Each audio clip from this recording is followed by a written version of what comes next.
pasó ayer en el Estado de México, pero ¿qué representa para su gobierno lo ocurrido ayer? Estos ataques a los policías, son más de 10 policías muertos. Si bien me queda claro que el problema de violencia es heredado, ¿en algún momento vamos a dejar de ver este tipo de noticias? Pues es algo que está muy arraigado, que lo dejaron crecer, que viene de tiempo atrás. No lo atendieron, no se atendieron sobre todo las causas que originan la violencia. Se abandonó al pueblo, siempre lo digo, se dejó sin oportunidades de trabajo a mucha gente, se abandonó el campo, sobre todo se abandonó a los jóvenes. Y entonces se fue creando un ambiente propicio para la delincuencia, una atmósfera muy propicia para la delincuencia, con un estilo de vida. Acuérdense que el neoliberalismo es sinónimo de corrupción, pero también de individualismo, de aspiracionismo, de tener ropa de marca, el tener camionetas o carros últimos modelos, residencias, alhajas, todo eso prevaleció, era a lo que se aspiraba. Imagínense los jóvenes sin posibilidad de estudio, sin posibilidad de trabajo, y ofreciéndoles ese mundo de bienestar ficticio o temporal, transitorio. Pues muchos cayeron en eso, fueron atrapados. Esto lleva tiempo. Entonces vamos avanzando, porque ahora se están atendiendo las causas. Nunca voltearon a ver a los jóvenes. Nada más me gustaría que me dijeran ¿qué programas para jóvenes hubieron en el periodo neoliberal? Un programa que ustedes recuerden. Ninguno. Lo que hicieron fue burlarse de los jóvenes, llamarles ninis, que ni estudian ni trabajan. Pero nunca hicieron nada por los jóvenes. ¿O sí hicieron? Los empujaron para que tomaran el camino de las conductas antisociales, porque les cerraron el paso, porque no les dieron oportunidad de estudio ni de trabajo. ¿Cómo rechazaban jóvenes que querían estudiar? Si saben por qué no se agravó aún más la situación, porque muchos de manera responsable tomaron la decisión de emigrar en vez de quedarse y ser enganchados por la delincuencia organizada. Decidieron irse a Estados Unidos a buscarse la vida a otras partes. ¿Saben cuántos veracruzanos se fueron durante el periodo neoliberal a las ciudades fronterizas? ¿Cuántos veracruzanos hay en Ciudad Juárez, en Reynosa? ¿Cuántos veracruzanos se fueron a trabajar a Estados Unidos? Más de 1 millón en el periodo neoliberal. Porque se les abandonó, pero eso pasó en todo México. Entonces, es una labor de reconstrucción desde abajo. Tenemos que atender a la gente, tenemos que destinar el presupuesto para apoyar al pueblo, tenemos que combatir la desigualdad, tenemos que mejorar el salario, tenemos que atender a los jóvenes, garantizarles el derecho al estudio, el derecho a un trabajo. Tenemos que fortalecer valores culturales, morales, espirituales, hacer a un lado el que se puede triunfar a toda costa sin escrúpulos morales de ninguna índole. Señalar de que lo más importante no es el lujo barato, lo más importante es la honestidad, la dignidad, los principios. Y en eso se va avanzando, pero quedó una inercia y eso es lo que estamos padeciendo. Lamentamos mucho lo que sucedió en el Estado de México. El gobierno del Estado de México está atendiendo este caso, haciendo las investigaciones. Lo que podemos decir con certeza es de que no hay impunidad en el gobierno que represento. El que comete un delito es castigado, es sancionado. No existe impunidad para nadie. Incluso cuando un juez deja en libertad a un presunto delincuente, lo denunciamos y lo vamos a seguir haciendo. ¿Cuánto tiempo estará la Guardia Nacional en esta zona del Estado de México? Están ahí permanentemente, porque la Guardia Nacional no actúa moviéndose de un sitio a otro. La Guardia Nacional está actuando en territorios, en coordinaciones territoriales.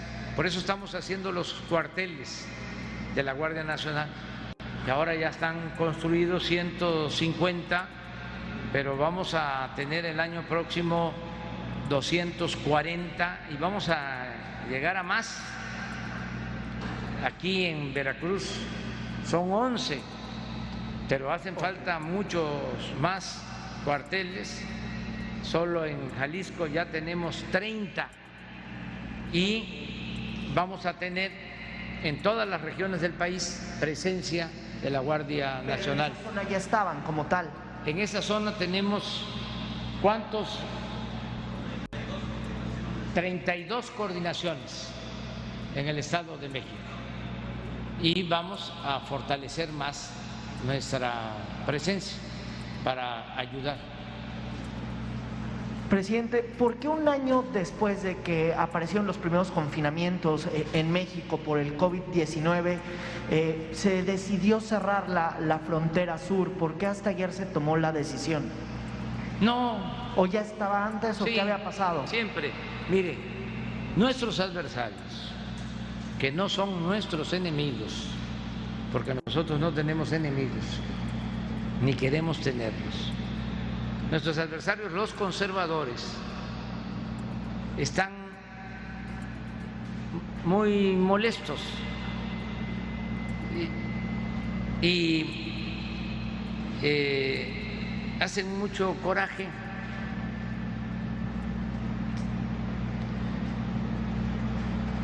Y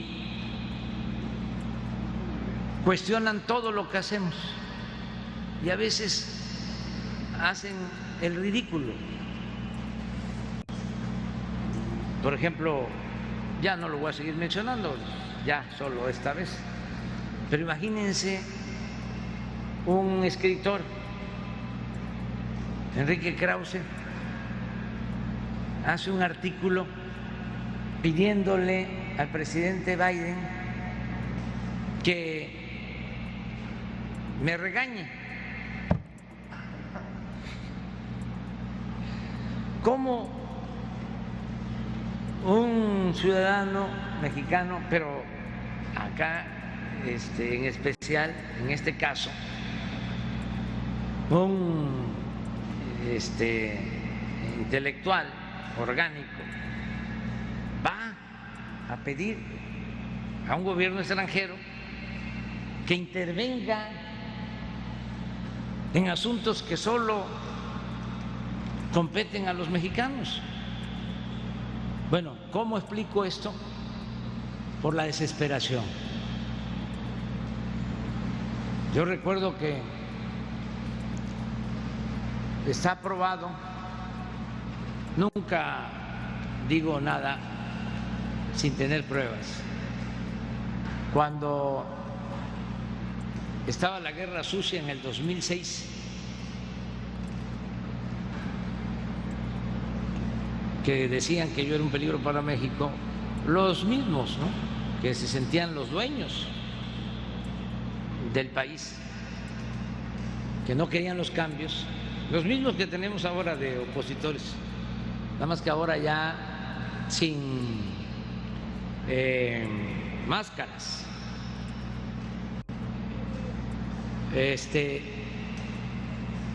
Un cardenal